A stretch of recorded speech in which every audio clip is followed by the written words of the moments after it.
Good morning student. कैसे हैं आप लोग? तो आज हम स्टार्ट करते हैं चैप्टर 2 हिस्ट्री का। और मैं आपका सोशल साइंस टीचर आपको पढ़ाने जा रहा हूँ social science in Europe and the Russian revolution. तो ये हमारा हिस्ट्री का चैप्टर नंबर 2 है। इससे पहले हमने फ्रेंच रेवोल्यूशन कंप्लीट करा था। उसमें आपने देखा था सोसाइटी कितने पार्ट में डिवाइड थी, कितने स्टेट थे। और उसके बाद आपने ये देखा था मैक्सिमिलियन रोबेस्पियर था, ठीक है, जो कि जैकोबिन क्लब का था। और फिर आपने ये देखा था लास्ट में कि डायरेक्टरी रूल में 5 मेंबर्स थे, उनमें डिस्प्यूट होता था। उसके कारण क्या है नेपोलियन को रास्ता मिल गया था, सॉरी, ठीक है। फिर नेपोलियन की जो स्टोरी आगे कंटिन्यू करोगे, नेपोलियन 1815 में नेपोलियन सेंट हेलेना आइलैंड पे चला गया। इसके बाद आप क्लास 10th में पढ़ेंगे। तो उसके बाद हम देखते हैं हमारे चैप्टर 2 में क्या हुआ। आपको मालूम है फ्रेंच रेवोल्यूशन से क्या हुआ। डेमोक्रेटिक आइडिया है बहुत से कंट्री यानी पार्ट ऑफ द कंट्री में, पार्ट ऑफ द वर्ल्ड में, ठीक है। तो तो हमारा ये टॉपिक है the age of social changes. तो आपने ये देखा होगा एज ऑफ सोशल चेंजेस में ये बात कर रहे हैं। फ्रेंच रेवोल्यूशन में जो आइडिया था, यानी आपने देखा idea of liberty, equality and fraternity. तो ये क्या है, दूसरी कंट्री में भी गए और दूसरी कंट्री में भी चेंज होना स्टार्ट हो गए, ड्रामेटिकल चेंजेस हो गए, ये डेमोक्रेटिक चेंजेस हो गए सोसाइटी में, ठीक है। तो ये हुए तो कंट्री के अलग अलग पार्ट में अपने अपने तरीके से लोगों ने फ्रीडम को अडॉप्ट करा, ठीक है। तो अब आगे देखते हैं और सोसाइटी में भी चेंजेस आए, ठीक है। तो ऐसे ही आपसे पूछा जाएगा name of the 2 Indian nationalist who talk of the significance of the French revolution. तो आप लोगों का अगर क्वेश्चन आता है नेम द 2 इंडियन नेशनलिस्ट जो फ्रेंच रेवोल्यूशन का इंपॉर्टेंस बताते हैं, सिग्निफिकेंस बताते हैं और उन उन वो उससे बहुत ही अट्रैक्ट हुए। तो इंडियन जो रेवोल्यूशनरीज थे, इंडियन नेशनलिस्ट थे, तो पहला ये थे राजा राम मोहन राय और दूसरे थे डेरोजियो, ठीक है। राजा राम मोहन राय थे सोशल वर्कर थे और डेरोजियो थे पोएट थे, फेमस पोएट थे। तो इनके बारे में आपने सुना, राजा राम मोहन राय तो बहुत फेमस थे, आपने इनका छोटी छोटी क्लासेस में पढ़ा होगा, सती प्रथा सिस्टम में एबॉलिश करा था, ठीक है। वुमेन एजुकेशन को अप्लाई करा, वुमेन को एजुकेशन होना चाहिए। तो ये लोग भी बहुत अट्रैक्ट हुए, इम्प्रेस हुए जो नेशनलिस्ट थे फ्रेंच रेवोल्यूशन से, ठीक है।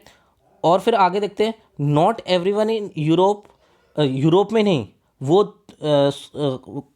यूरोप के बाहर जो एशिया है और अमेरिका जो कॉन्टिनेंट है उनमें भी बहुत असर हुआ।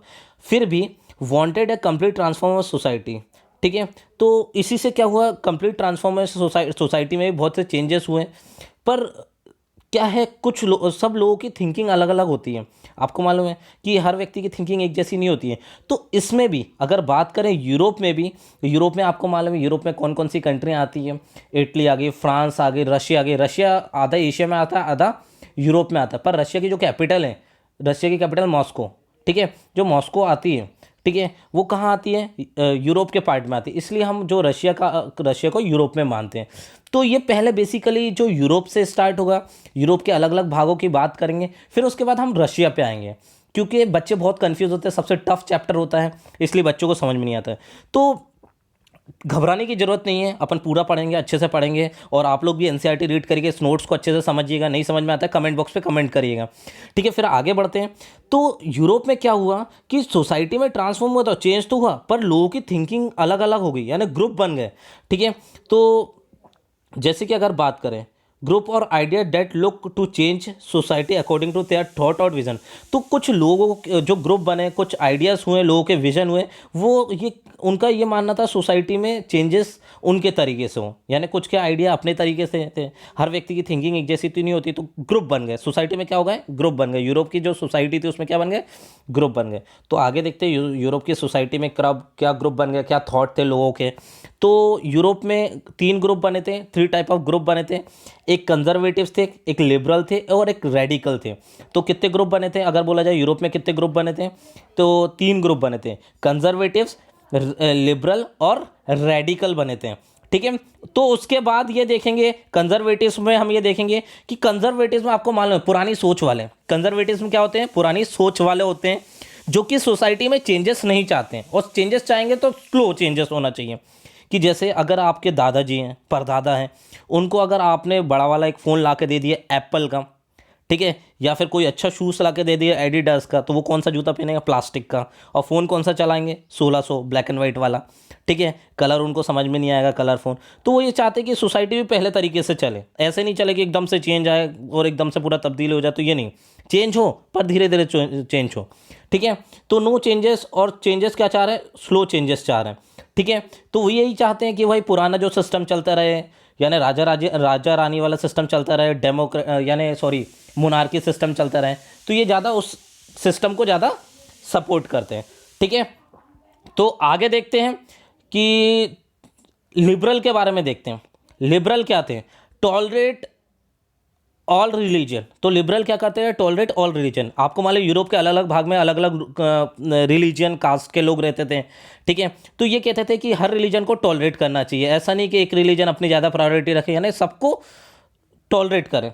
ठीक है ना, तो अपोज इक्वली ट्रीटेड करें, इनका ये मानना था। अपोज्ड किंग, और ये क्या करते थे लिबरल में, अपोज्ड किंग को, लिबरल मतलब फ्री होता है, तो ये tolerate all religion, opposed king, और इलेक्टेड पार्लियामेंट्री गवर्नमेंट। और ये किसको मानते थे, इलेक्ट करते थे, पार्लियामेंट्री गवर्नमेंट होनी चाहिए। इनका मानना था कि लोग क्या कर सके, वोट दे सके, लोग क्या कर सके, वोट दे सके।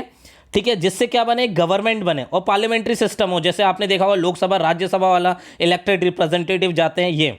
ठीक है, फिर और इनका यह मानना था इंडिपेंडेंट जुडिशरी होनी चाहिए। क्या होनी चाहिए, इंडिपेंडेंट जुडिशरी होनी चाहिए। बच्चों समझ में आ रहा है। ठीक है, तो हम देखते हैं इंडिपेंडेंट जुडिशरी मतलब एक कोर्ट होना चाहिए, लोगों को जस्टिस मिलना चाहिए, गवर्नमेंट अलग अलग गवर्नमेंट के भाग होने चाहिए, और जो कि किससे इलेक्ट हो, पीपल से इलेक्ट हो, जुडिशरी हो जिसमें लोगों को जस्टिस मिले।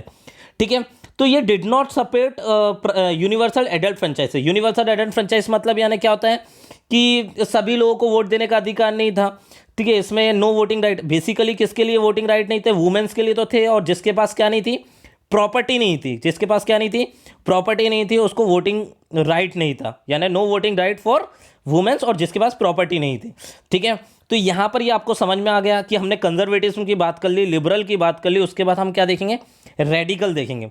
तो government based on majority, radical में ऐसे होते हैं जो लोग एकदम हिंसा करें, वायलेंस करें। ठीक है, और गुस्से शॉर्ट टेम्पर वाले हो। रेडिकल उस टाइप के ग्रुप होते हैं, जैसे कि इंडिया में आपने देखा होगा रेडिकल ग्रुप था, एक भगत सिंह हो गया। ठीक है, भगत सिंह हो गया, आपने देखा होगा चंद्रशेखर आज़ाद होगा, ये रेडिकल थे। तो ऐसे यहाँ पे भी एक रेडिकल ग्रुप था। इनका ये मानना था जो गवर्नमेंट बने मेजोरिटी पे बने, जैसे कि वहाँ पे यूरोप में ज़्यादा मेजोरिटी किसकी थी, आपको मालूम है, मेजोरिटी में यूरोप में मेजोरिटी थी क्रिश्चियन की। तो उनका मानना था गवर्नमेंट ऐसी बने जिसमें मेजोरिटी हो। ठीक है, जैसे कि इंडिया में अगर बात करें, अगर मेजोरिटी क्या है, वैसे वोटिंग तो सब लोग देते हैं, पर इंडिया में क्या है, मेजोरिटी हिंदू की है, पर यहाँ पे वोटिंग सबको होता है। पर इनका रेडिकल का ये मानना था कि जो गवर्नमेंट बने किसके बेसिस पे बने, गवर्नमेंट बने किसके बेसिस पे बने, मेजोरिटी के बेसिस पे बने, यानी वहाँ की जो मेजोरिटी कम्युनिटी यानी मेजोरिटी रिलीजन है उसके बेसिस पे बने। Many of them also support women suffragette movement, और बहुत सारे जो सपोर्ट करते थे, यानी ये मानते थे कि वुमेन्स को वोट देने का अधिकार होना चाहिए। सफ्रागेट मतलब होता है राइट टू वोट, सफ्रागेट मतलब क्या होता है, राइट टू वोट। तो यहाँ पे यूनिवर्सल एडल्ट फ्रेंचाइज की बात कर रहे थे कि भाई वुमेन को वोट देने का अधिकार हो। तो यहाँ कंजर्वेटिव्स में तो कुछ था ही नहीं, यहाँ पे स्लो चेंजेस की बात करते हैं, एरिस्टोक्रेसी और वो वाला सिस्टम होना चाहिए। यानी कौन सा सिस्टम होना चाहिए, यहाँ पे वो वाला सिस्टम चाहते थे कि ओल्ड सिस्टम हो। अब लिबरल में क्या करते हैं, सारे रिलीजन को टॉलरेट करते थे, किंग को अपोज करते, पर रेडिकल में क्या मेजोरिटी को मानते थे, और वुमेन को वोट देने का अधिकार था। पर लिबरल में क्या, वुमेन को वोट देने का अधिकार नहीं था, और प्रॉपर्टी है जिसके पास वो वोट दे सकता था। जैसे कि आपने नेशनल असेंबली वाला देखा होगा कि नेशनल असेंबली, उसमें वोटिंग होती थी, एक्टिव सिटीजन कौन, जिसके जो 3 दिन का लेबर टैक्स पे करते हो। चलिए आगे देखते हैं। ठीक है, तो हमारा रेडिकल का हम आगे कंटिन्यू करते हैं, जगह नहीं थी इसलिए नीचे कंटिन्यू करते हैं। तो यहाँ पे देखते हैं रेडिकल सपोर्टेड प्राइवेट प्रॉपर्टी, ये सपोर्ट करते थे प्राइवेट प्रॉपर्टी को, but dislike concentrated of property in few hand. ठीक है, तो ये सपोर्ट करते थे प्राइवेट प्रॉपर्टी के, बस ये मानते थे कि भाई प्रॉपर्टी सभी के पास होनी चाहिए, ऐसा नहीं कि एक बंदे के पास पूरी प्रॉपर्टी हो, यानी किसी कुछ ही लोगों के हाथ में हो। इनका ये मानना था कि प्रॉपर्टी क्या होनी चाहिए, सभी लोगों के पास होनी चाहिए, कि सभी लोग उसको एक्सेस कर सके। तो इनका ये मानना था। ठीक है, तो यहाँ तक समझ में आया कि यहाँ पे ये support private property but dislike concentrated of private property in hands of few. तो ये मानते थे कि कुछ ही लोगों के हाथ में नहीं होनी चाहिए, सभी के पास प्रॉपर्टी होना चाहिए, कि भाई एक ही बंदा सारी प्रॉपर्टी रख रहा है तो ये गलत होना चाहिए, गलत होता है। ठीक है, अब यहाँ पे बात करते हैं industrial society and social changes. तो यहाँ पे आ रहा है यहाँ पे एक हमारा एक टॉपिक आ गया industrial society and social changes. तो यहाँ पे क्या है industrial society and social change? It was a time of प्रोपाउंड social and economic changes. ये वही समय था जहाँ पर सोशल और इकोनॉमिक चेंजेस हो रहा था, ठीक है। तो क्या हुआ कि वर्ल्ड लेवल में यानी यूरोप में कि सोशल और इकोनॉमिक चेंजेस हो रहे थे, ठीक है। तो क्या हुआ, यूरोप में न्यू सिटीज़ केम अप, यानी नई नई सिटीज़ बन रही थी। फिर उसके बाद हम ये देखेंगे न्यू इंडस्ट्रियलाइज रीजन डेवलप्ड। तो क्या हो रहा था कि ये वही टाइम था, सोशल और इकोनॉमिक चेंजेस हो रहे थे कि नई नई सिटी आ रही थी, इंडस्ट्रियल डेवलपमेंट हो रहे थे किसी किसी रीजन में, ठीक है, कुछ रीजन में। कहाँ के? यूरोप के मैनी पार्ट्स में। यूरोप में बहुत सारी कंट्रियाँ आती है, इटली, फ्रांस, रशिया, ठीक है, जर्मनी, ये सब यूरोप की कंट्री। इसलिए सबसे पहले हम यूरोप पढ़ रहे हैं, फिर उसके बाद हम रशिया में आएंगे। बच्चों कंफ्यूज मत होना, ठीक है। आगे बढ़ते हैं। एक्सपेंशन ऑफ रेलवे, और क्या हो रहा था? एक्सपेंशन ऑफ रेलवे हो रहा था, ठीक है। तो ये सारी चीज़ें बढ़ रही थी, दूर दूर तक रेलवे के ट्रैक बिछाए जा रहे थे, ट्रेन सर्विसेज चला रही थी, मूवमेंट होता है इससे लोगों का, और जब मूवमेंट होता है लोग एक जगह से दूसरी जगह काम करने जाते हैं, ठीक है। अब आगे देखते हैं हम। Industrial revolution awkward. क्या हुआ? इंडस्ट्रियल रेवोल्यूशन ऑकर्ड हुआ। इंडस्ट्रियल रेवोल्यूशन हुआ, रेवोल्यूशन मतलब क्या होता है? इंडस्ट्रीज का बढ़ना। इसको बड़े बेसिस पे और अच्छे से पढ़ोगे आप क्लास 10th में, एज ऑफ इंडस्ट्रियलाइजेशन में। अभी 9th में बस इतना ही बताया, ठीक है। तो ड्यू टू इंडस्ट्रियलाइजेशन, अब उसके बाद क्या हुआ? इंडस्ट्रियल रेवोल्यूशन हुआ तो इंडस्ट्रियलाइजेशन हुआ, और इंडस्ट्रियलाइजेशन के कारण क्या विलेज जो है, विलेज के जो लोग थे कहाँ जाने लगे? सिटी में जाने लगे, टाउन्स में जाने लगे। कौन कौन जाने लगा? जिसके पास कुछ नहीं था, पैसा वैसा नहीं था, वो काम की तलाश में कहाँ जाने लगे? सिटीज़ में जाने लगे, काम ढूंढने लगे कि उनको काम मिल जाएगा, ठीक है। मैन, वुमेन्स और चिल्ड्रंस, ये क्या है? काम की तलाश में कहाँ चले गए? सिटी में चले गए।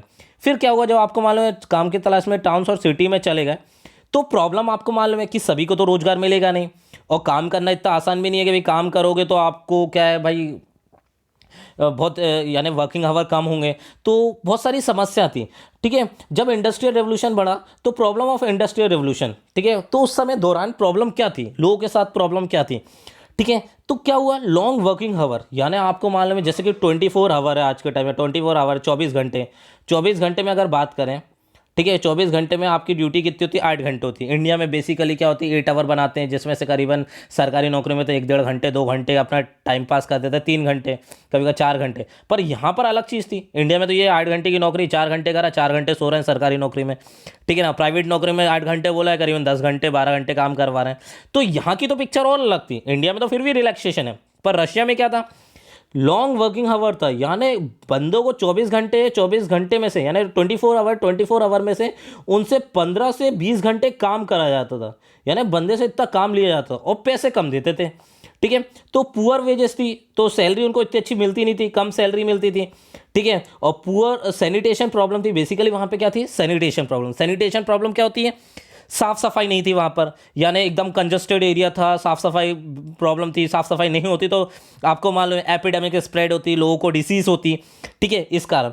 और हाउसिंग प्रॉब्लम भी मेन थी कि भाई अगर इंडस्ट्रियल रेवोल्यूशन हो रहे हैं, यानी इंडस्ट्रियल रेवोल्यूशन हुआ है, लोग काम कर रहे हैं, तो सभी को घर थोड़ी नहीं देते थे, और जो घर भी होते थे वो डोरामेंट कहलाते थे, जो अब एनसीईआरटी बुक पढ़ेंगे तो आपको उसमें मिलेगा, ठीक है, कि एक ही घर में 3-4 लोग, 5 लोग, 6 लोग रह रहे हैं, और बड़ी कंजस्टेड उसमें रहते थे। तो ये था, ठीक है। और आप जब मालूम है शहर से कोई गांव से शहर चला गया, तो हर व्यक्ति को जॉब थोड़ी नहीं मिल जाएगा कि व्यक्ति गांव से शहर गया और एकदम से बेहतरीन वो अमिताभ बच्चन बन गया, ठीक है, और उसको मूवी मिल गई कोई सी, या फिर कोई धीरू भाई अंबानी बन गया, गांव से शहर गया, ठीक है। तो ऐसा नहीं होता, तो अनएम्प्लॉयमेंट प्रॉब्लम थी वहाँ पर, ठीक है। यहाँ तक समझ में आया? चलिए आगे देखते हैं, ठीक है। Liberal and radical search for the solution of this. अब भाई आपको मालूम जो लिबरल और रेडिकल थे सोसाइटी में, लिबरल और रेडिकल ग्रुप थे। अब ये लोग पैसे वाले थे, ठीक है, इनके पास पैसा था, ये सॉल्यूशन देख रहे थे कि भाई इस चीज़ का सॉल्यूशन कैसे निकाला जाए, कि जो वर्करों के साथ जो प्रॉब्लम हो रही, बेचारे इतने घंटे काम कर रहे थे, अगर काम कर रहे, उनका सॉल्यूशन निकाला जाए। तो नोटिस देखा कि ऑलमोस्ट, और इन्होंने ये भी नोटिस करा कि जो भी प्रॉपर्टी है किसी इंडिविजुअल व्यक्ति है, इंडिविजुअल व्यक्ति यानी एक व्यक्ति है, खुद एक कंपनी तो चला ही रहा है, उसकी 5 कंपनियां 6 कंपनियां और अलग से चल रही है, यानी वो व्यक्ति करीबन 6-6 7-7 8-8 कंपनियां चला रहा है, ठीक है। तो वो क्या कर रहा है भाई? वो ज़्यादा से ज़्यादा प्रॉफिट कमा रहा है अपना, और लोगों से क्या कर रहा है, काम करवा रहा है, जिनकी हेल्थ भी बिगड़ रही है। ठीक है, अब क्या था, इन्होंने सॉल्यूशन देखा कि भाई सॉल्यूशन करें कुछ, तो economic and social development should be there if workforce in economic was healthy. यानी इकोनॉमी जब भी हेल्थी होगी या जब भी अच्छा होगा जब क्या हो, जो लेबर है वो भी हेल्थी होंगे और एजुकेटेड हो और लेबर को अच्छा पैसा मिले। तो इनका ये मानना था कि इकोनॉमिक और social development should be there workforce in the economic was healthy और सिटीजन आर एजुकेटेड। जब लेबर वर्कफोर्स, जो काम करने वाले लोग हैं, जो हेल्थी रहेंगे या एजुकेटेड रहेंगे, जब भी क्या है, इकोनॉमिक डेवलपमेंट होगा, ये होगा, और इसके साथ साथ उनको पैसा भी अच्छा दिया जाए। तो इनका ये मानना था। ठीक है, अब आगे देखते हैं।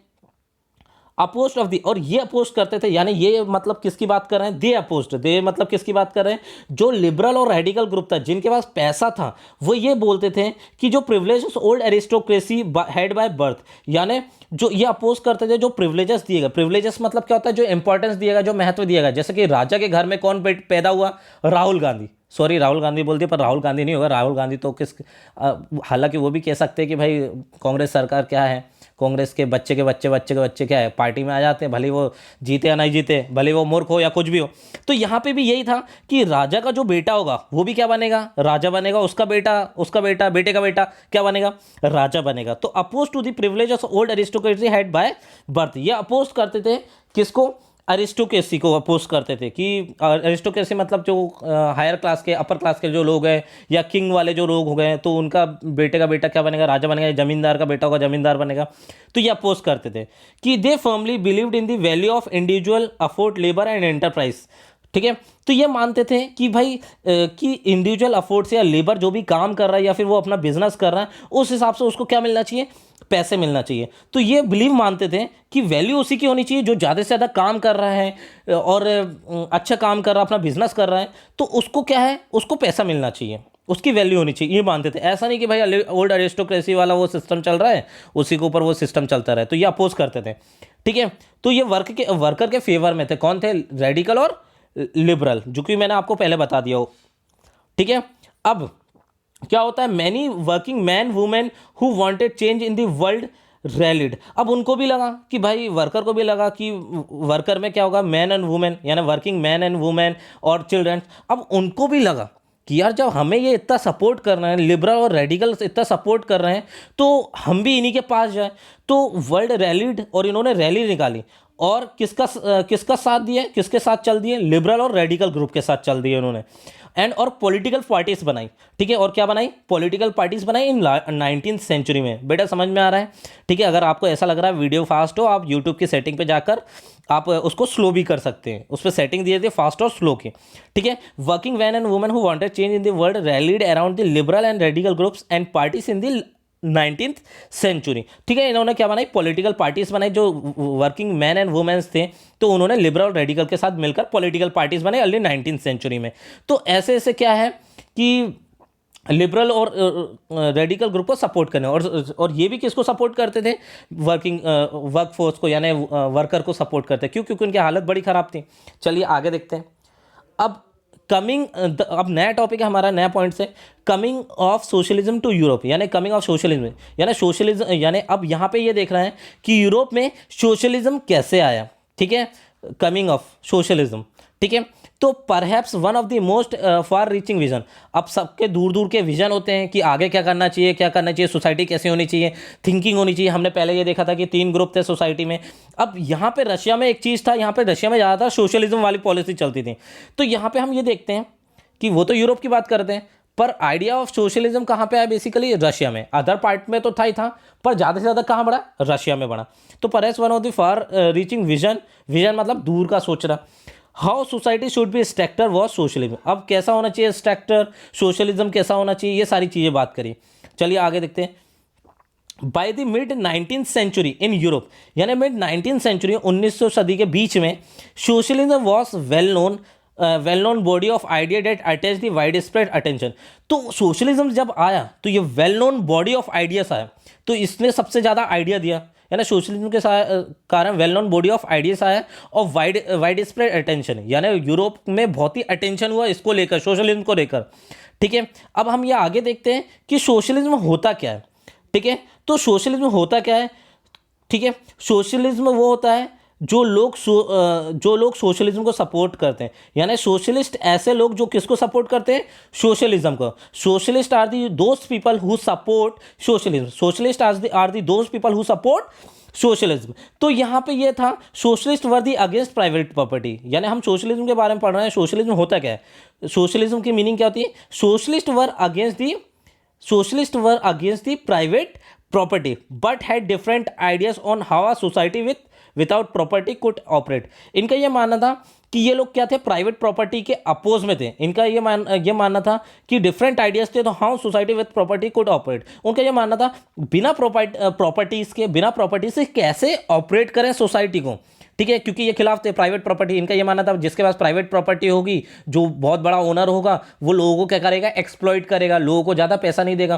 तो ये मानते थे कि प्रॉपर्टी के बिना लोग ही सब लोग ग्रुप में मिलकर काम करें या फिर आपस में पैसा बांटें या ये हैं। तो इनका ये मानना था कि बिना प्रॉपर्टी के क्या सोसाइटी ऑपरेट नहीं हो सकती, क्या नहीं चल सकती, क्या ये लोग सोशलिस्ट फुली तरीके से अगेंस्ट थे प्राइवेट प्रॉपर्टी के। तो ये यहाँ और वहाँ पे अब हम आगे देखेंगे कि सोशलिज्म के जो आइडिया है, अलग अलग लोगों ने अलग अलग तरीके से अपने अपने आइडिया दिए, सबने अपने अपने डेफिनेशन दिए, वो हम आगे पढ़ेंगे। रॉबर्ट ओवन कौन थे और भी जो लोग थे, ठीक है, उनके बारे में पढ़ेंगे।